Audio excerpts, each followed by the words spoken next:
అంబేద్కర్ కోనసీమ జిల్లా కొత్తపేట బస్టాండ్ సెంటర్లో అల్లరి మూకలు రెచ్చిపోయారు. రాజకీయ కక్షలతో పేట్రేగిపోయారు. డీఎస్పీ కేవీ రమణ ఆధ్వర్యంలో పోలీసుల బలగాలు మోహరించాయి. దీంతో పోలీసులు పరిస్థితిని అదుపులోకి తెచ్చేందుకు బాష్పవాయువు ప్రయోగించారు. అయినా వారు లెక్క చేయలేదు. దీంతో పోలీసులు కాల్పులు చేపట్టాల్సి వచ్చింది. పోలీస్ కాల్పుల అనంతరం అక్కడ పరిస్థితి అదుపులోకి వచ్చింది. ఇటువంటి దారుణమైన సంఘటన ఎలా జరిగిందని కంగారు పడుతున్నారా? అదేమీ కాదు. ఈ నెల 4న కౌంటింగ్ జరగనున్న నేపథ్యంలో ఇటువంటి భయానక పరిస్థితులు జరిగినప్పుడు ప్రజలు అప్రమత్తంగా ఉంటారని, పోలీసు యంత్రాంగం అండగా ఉంటుందని అవగాహన కల్పించడానికి ఈ మాక్ డ్రిల్ ను అద్భుతంగా కళ్ళ కట్టినట్లు నిర్వహించారు.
డాక్టర్ బిఆర్ అంబేద్కర్ కోనసీమ జిల్లా నా జిల్లా తరఫు నుంచి ఈ 24 ఎలక్షన్స్ అలాగే కౌంటింగ్ బందోబస్తు సందర్భంగా ఈరోజు ఈ మాబ్ ఆపరేషన్ అనేది మాక్ డ్రిల్ చేయడం జరిగింది.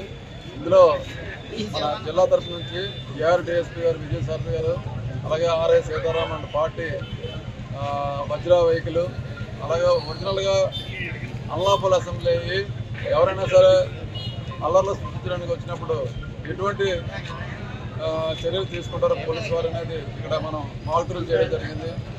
ఈ విధంగా ఎవరైనా సరే అల్లర్లకు పాల్పడితే మనం వారి మీద ఎటువంటి చర్యలు తీసుకుంటాం అనేది గ్యాస్ ముందు లాఠీ చార్జ్ చేస్తారు, తర్వాత గ్యాస్ ఉపయోగిస్తాం, తర్వాత ఫైరింగ్ ఓపెన్ చేస్తాం. ఇవన్నీ కూడా మనం ఇక్కడ ఈరోజు మాక్ డ్రిల్ చేసాము. రేపు ఉదయం ఏదైనా మనకి అవసరపడినప్పుడు ఈ డ్రిల్ అనేది పనికొస్తుందని చెప్పేసి అన్ని కాన్స్టిట్యూన్సీలో చేశారు. ఈరోజు మనకి కొత్తపేట కాన్స్టిట్యూన్సీలో జరిగింది. అందువల్ల ఈరోజు ఈ మాక్ డ్రిల్ సందర్భంగా అందరికీ కూడా విజ్ఞప్తి ఏంటంటే ఎవరు కూడా కౌంటింగ్ సందర్భంగా ఎవరు కూడా అల్లర్లు సృష్టించవద్దు, అలాగే రోడ్ల మీద రావద్దు. 144 సెక్షన్ అలాగే 30 పోలీస్ యాక్ట్ అమల్లో ఉంది కాబట్టి ఎవరు కూడా విన్నింగ్ క్వశ్చన్స్ కానీ లేదంటే విజయోత్సవ సభలు కానీ రోడ్ల మీదకి వచ్చి ఫైర్ క్రాకర్స్ కానీ ఇవన్నీ నిషిద్ధం. మళ్ళీ మేము మా దగ్గర పర్మిషన్ తీసుకొని తర్వాత మేము పెట్టుకోవడానికి పర్మిషన్ ఇస్తాం, అప్పుడు మాత్రమే చేయాలి. ఎవరు కూడా వారి ఇళ్లలో మాత్రమే వాళ్ళు ఈ విజయోత్సవ ఉత్సవాలు చేసుకోవాలి తప్పించి రోడ్ల మీద రాకూడదు. దయచేసి పోలీసు వారి నుంచి విజ్ఞప్తి అలాగే మరి హెచ్చరిక కూడా ఈ వీడియో గనక మీకు నచ్చినట్టయితే లైక్ చేయండి, షేర్ చేయండి, సబ్స్క్రైబ్ చేసుకొని పక్కనే ఉన్న బెల్ ఐకాన్ని క్లిక్ చేయండి.